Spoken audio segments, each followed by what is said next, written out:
Good morning friend, সুতোপাজ ব্লগে সবাইকে স্বাগত। আশা করি তোমরা সবাই ভালো আছো। তো আমিও খুব ভালো আছি। যাই হোক, তোমাদেরকে এর আগের ভিডিওতে আমি বলেছিলাম যে আমার দিদির ছেলের পয়তা আছে, তো তার জন্য দাদাভাই নিমন্ত্রণ করতে এসেছিলেন। তো তারপরে চলে এসেছি, দেখো তো এই দিদির ঘরেই চলে এসেছি। তো নিমন্ত্রণ করেছিল, তারপরে চলে এসেছি। তো এসে দেখো প্রথমে এই যে দেখো একটু চা টিফিন খেয়ে নিচ্ছি। সকাল থেকে এসেছিলাম, কিছু খাইনি। তো এসে চা টিফিন খেয়ে নিচ্ছি। তো তারপরে সবাই যাচ্ছে জল সাজতে। এই যে জল সাজতে যাচ্ছে দেখো।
এরপর দেখো শেষমেশ যেখানে জল তোলা হবে, যেখানে মানে যে পুকুরটা থেকে, তো ওখানে পৌঁছে গেছি। আর ওইখানে দিদিভাই পুকুরের নিচে নেমে যে যে পদ্ধতিতে জল মানে তোলা হবে, তার সঙ্গে যারা এসছে, পুরোহিত এসছে, নাপিত এসছে, ওইগুলো করতে যাচ্ছে। আর আমরা দেখো এই যে সামনে আছি, দেখছি। তার সাথে সেখানে যখন ঘরের কাছে পৌঁছানো হলো, তো বাজনা বাজাচ্ছিল, তখন কিছু নেচেও নেওয়া হয়েছে ওই সময়। তো নীলকে সঙ্গে করে নিয়ে এসেছিলাম, নীল তারপর সঙ্গে করে নাচছিল। তারপরে ওখানে পৌঁছানোর পর পুরোহিত মশাই আসার পর, তো পুরোহিত মশার পর এখানে মানে পয়তার কাজও কিছু আরম্ভ হয়ে গেছে। আর এখানে বসে লোকজন খাওয়া দাওয়াও করছে। আর ওখানে পাশে পয়তার কাজগুলো আরম্ভ হয়ে গেছে।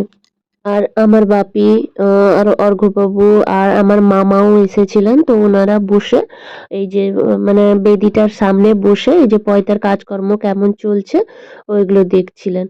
আর এই যে সাইডে দেখো যতগুলো গিফটগুলো উঠেছিল, ওই গিফটগুলো এখানে জমা করা হয়েছিল। আর ব্রহ্মচারীকে যে যে গিফটগুলো দিয়ে যাচ্ছিল ওইগুলো ওইখানে পাশে রেখেছিলাম। তারপর কিছুক্ষণ দিদিভাই চড়ু অন্ন রান্না করার পর তারপরে যখন বেদিতে এসেছিল, এই যে দেখো বেদিতে নিয়ে দিদিভাইকে নিয়ে যে যে কাজগুলো ছিল, তো ওই সব কাজগুলো হচ্ছিল। আর ওখানে পাশে ভাইও ধুতি চুড়িয়া টুড়িয়া পরে বসে পড়েছিল। তার যা যা কাজ মানে হবে বলে ওখানে ও বসে পড়েছিল। আর দিদিভাই চুলে যে বিনুনিটা করা দেখছো, ওটা কিন্তু দাদাভাই করেছে। মানে ওই রকম নিয়ম আছে যে বসলে ওই বিনুনিটা দাদাভাইকে করতে হবে। তাই ওই জন্য ওই চুলের বিনুনিটা যে দেখতে পাচ্ছ, ওই বিনুনিটা কিন্তু দাদাভাই করেছে। যাই হোক, কেমন হয়েছে তোমরা বলো। তারপরে কাগজপত্র খুঁজতে বললাম, কাগজপত্র ধরে ধরে আসার সময় কফি চার্জ আপনার 25,000 টাকা মতন ব্যাপার। কফি যখন আসছি স্কুল বাজার কাছে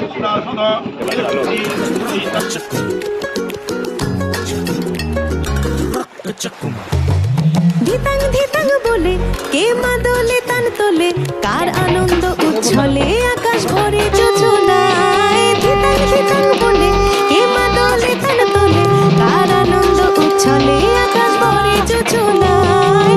আয় ছুটে সকলে এই মাটির ধরা তলে, আজ হাসির কালো রোলে নতুন জীবন গড়িয়ায়। আয় ছুটে সকলে এই মাটির ধরা তলে, আজ হাসির কালো রোলে নতুন জীবন গড়িয়ায়। আয় রে আয় লগন বয়ে যায়।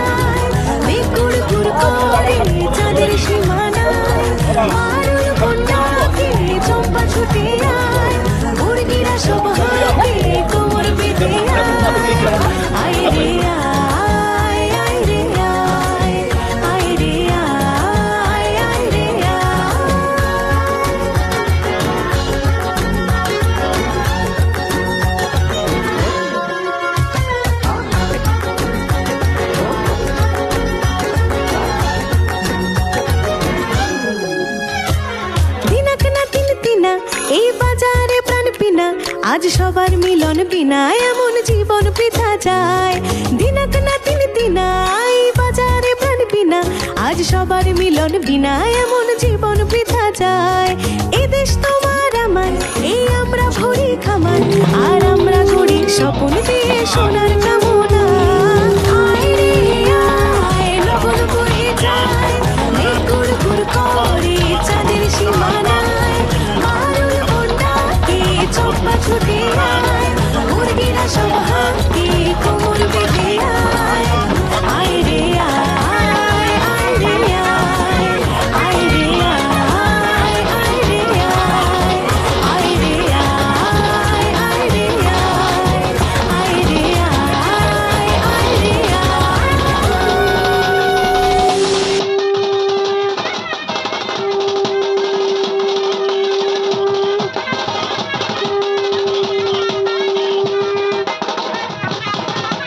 ব্রহ্মচারিণে অহং সম্প্রদদে। দেহি মাতুল ভবন ভিক্ষাং মে দেহি মাতুল, ভবন ভিক্ষাং মে দেহি মাতুল, ভবন ভিক্ষাং মে দেহি মাতুল, ভবন ভিক্ষাং মে দেহি মাতুল, ভবন ভিক্ষাং মে দেহি মাতুল, ভবন ভিক্ষাং মে দেহি মাতুল, ভবন ভিক্ষাং মে দেহি মাতুল, ভবন ভিক্ষাং মে দেহি মাতুল, ভবন ভিক্ষাং মে দেহি মাতুল, ভবন ভিক্ষাং মে দেহি মাতুল। এটা দিবেন ভিক্ষাটা দিন। সিংহান্ত মুখে জিন্দা হয়েছে বাবা দক্ষিণা দিতে দক্ষিণা ভিক্ষাকর্ম সুসিদ্ধার্থ দক্ষিণামিদং কাঞ্চন মূল্য ভিক্ষাং মে দেহি পিতা দেহি পিতামহ ভবন ভিক্ষাং। দেখো সবাই পর পর ওই যে ভিক্ষা অন্ন দেওয়া হয়, তো ওই ভিক্ষা অন্ন দিচ্ছিল। তো যারা অন্ন দিবে ওরা কিন্তু সকাল থেকে একদমই উপোস করে আছে, আর ওটা একমাত্র ওর মামার ঘরে আর মানে ঘরের যাদের ওরাই পারে।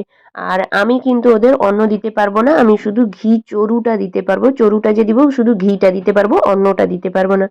যাই হোক সবাই মিলে দেওয়ার পর আর আমি দেখো এই যে একটা ছোট গিফট নিয়ে গেছিলাম তো নীলের জন্য, তো আংটি নিয়ে গেছিলাম, তো ওইটা তখন তাকে পরিয়ে দিলাম। আর ওই চরু অন্ন দেওয়ার পর কিন্তু আংটি দেওয়ার বাদেও ব্রাহ্মণ মশাই বললেন যে কিছু পয়সা দিতে হয়, ওই জন্য ওই 10 টাকা 15 টাকা যতটুকু খুচরো ছিল ওই খুচরোটা ওর হাতে দিলাম আর আংটিটা দিলাম। যে দেখতে পাচ্ছ তারপরে দেখো ও ফাইনালি রেডি হয়ে গেছে, এবার ব্রহ্মচারী রুজতে যাওয়া হবে। ফাইনালি রেডি হয়ে গেছে, এইভাবে সাজানো হয়েছে। তো পয়তাটা শেষ হতে বেশ রাতই হয়ে গেছিল একটু, তো রাত হয়ে যাওয়ার পর তারপরে রাত্রেবেলা বেরিয়ে গেছিলাম। আর ওখানে রাস্তার উপর গিয়ে ওই যে যেখানে ব্রহ্মচারী রুজতে যাবে 3টে মাথার মোড়ে, তো ওখানে গিয়ে পুরোহিত মশাই এই যে 3টে জলের দাগ কেটে দিয়েছিলেন, ওইটা পুজো করার পর ওকে পাঠানো হবে ওই দাগের উপর দিয়ে হেঁটে আসার জন্য।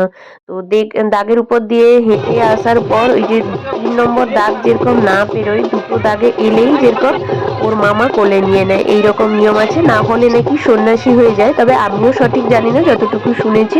তো ওই যে 3 নম্বর দাগটা আসতেই ভাই ওকে কোলে নিয়ে নিবে বলে একদম প্রস্তুত আছে।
তো তারপরে দেখো ওখানে দাঁড়িয়ে মানে খইটা গেছিল না ঘর থেকে কাছেই, তাই একজন দিদিভাই ছুটে গিয়ে খইটা নিয়ে এসেছিলেন।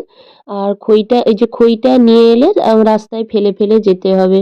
শেষমেশ খইটাই ফেলে ফেলে এসে ও তো কাউকে মুখ দেখাবে না, একদম সোজা ঘরের মধ্যে ঢুকে যাবে। তো ও ঘরের মধ্যে ঢুকে গেছে আর আমরাও ঘরে পৌঁছে গেছি।